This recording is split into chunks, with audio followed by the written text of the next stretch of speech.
Hello dear students, ये एक problem discuss कर रहे हैं. Consider two identical homogeneous cubical metal blocks of side 10 cm and mass 8.75 kg each. One of the block lies on a thermally insulated plate while the other hangs from a thermally insulated massless thread. Initially the centers of both the blocks are at the same horizontal level and are both at same temperature.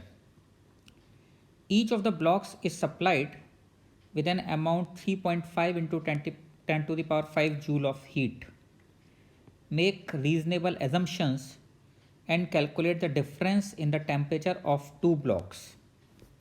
The difference is small, but estimate it anyway. Specific heat of the metal is given and volume expansion coefficient is also given. तो देखिए ज़रा इसको solve करते हैं और देखते हैं कि इन दोनों में टेम्परेचर डिफरेंस क्यों आना चाहिए. आप देख सकते हैं फिगर में, यहाँ पर ये ब्लॉक ग्राउंड पे रखा हुआ है. एक आप कह सकते हैं कि इसमें थर्मली इंसुलेटेड प्लेट पर रखा हुआ है अकॉर्डिंग टू प्रॉब्लम, और दूसरा जो है वो एक थ्रेड से हैंग कर रहा है. तो पहले आप इसको खुद ट्राई करें, अच्छी प्रॉब्लम है, और उसके बाद फिर आप सॉल्यूशन चेक करें. Okay, so let's discuss the solution. देखिए ऐसा है कि फर्स्ट सिचुएशन में आप जब इसको हीट देंगे और सेकंड सिचुएशन में जो हीट देंगे तो डिफरेंस क्या है कि फर्स्ट केस में जब इसका एक्सपेंशन होगा तो नीचे वाली साइड फिक्स्ड है. तो नीचे वाली साइड फिक्स होने की वजह से इसका जो सेंटर ऑफ मास है, ये सेंटर ऑफ मास ऊपर मूव करेगा by some height D H.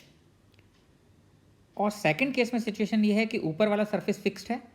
तो ऐसे केस में जो सेंटर ऑफ मास C2 था इसका, वो नीचे DH डिस्टेंस ट्रेवल करेगा. तो फर्स्ट केस में अगर हम सिचुएशन देखें तो दो फिनोमिना हो रहे हैं.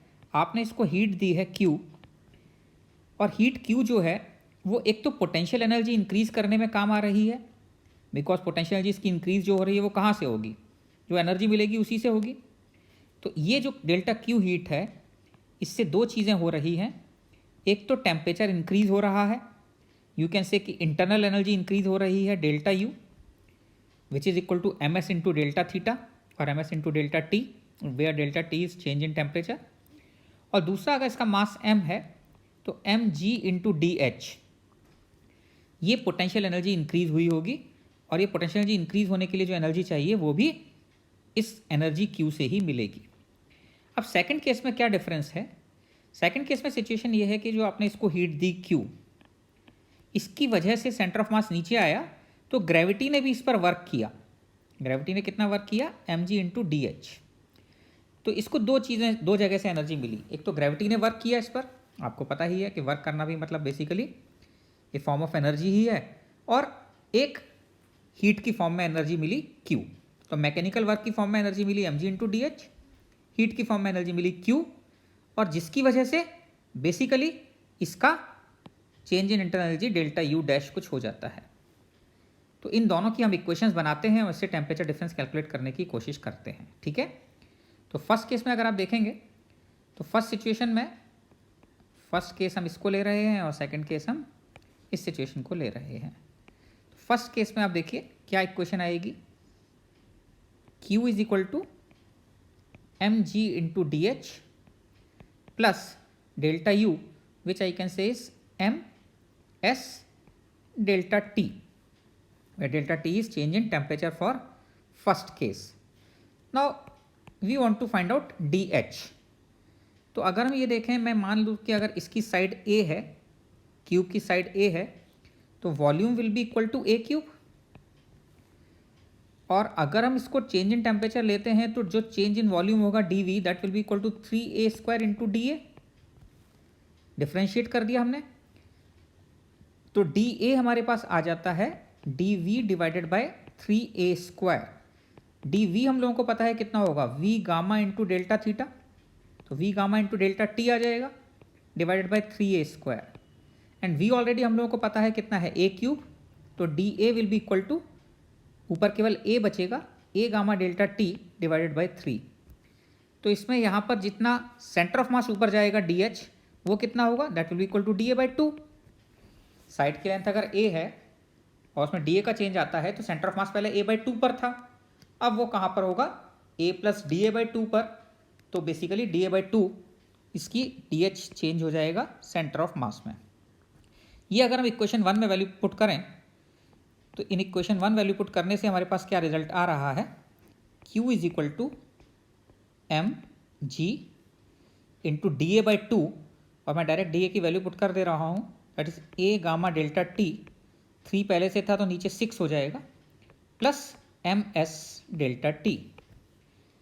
इससे हम लोग डेल्टा t कैलकुलेट कर सकते हैं। देखिए ज़रा डेल्टा t क्या आता है यहाँ से, delta t = Q divided bye ms plus mga gamma divided bye 6।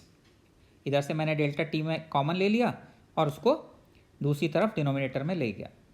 नीचे जो इसके डिनोमिनेटर में वैल्यू है, इसको अगर हम सॉल्व करना चाहें तो ये क्या आ जाएगा, delta t that will be equal to Q divided by, यहाँ पर मैं इसको बाइनोमियल में कन्वर्ट कर लेता हूँ तो मैं यहाँ से m और s कॉमन ले रहा हूँ।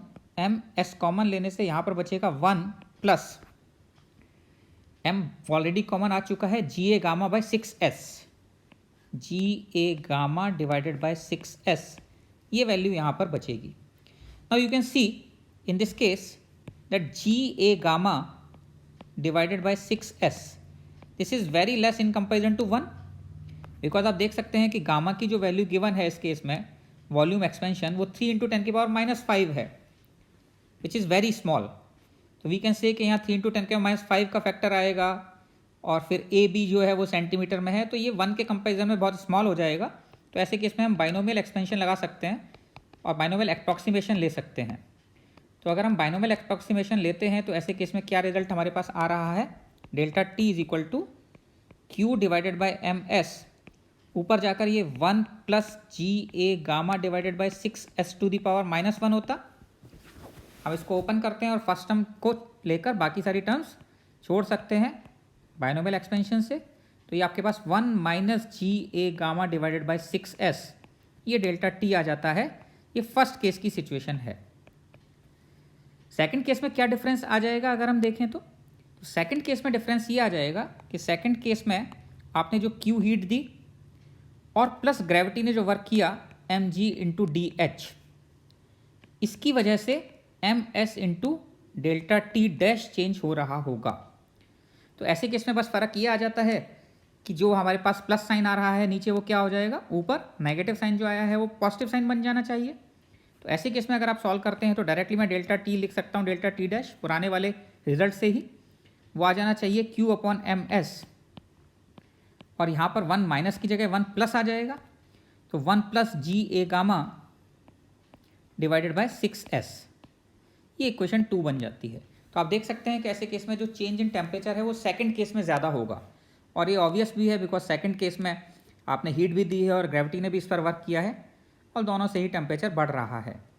तो अगर हम डिफरेंस देखें delta t dash minus delta t, तो ये कितना आ जा रहा है आपके पास, Q/ms into 2ga gamma upon 6s, और ये रिजल्ट आपके पास आ जाता है Qga gamma divided bye 3ms²।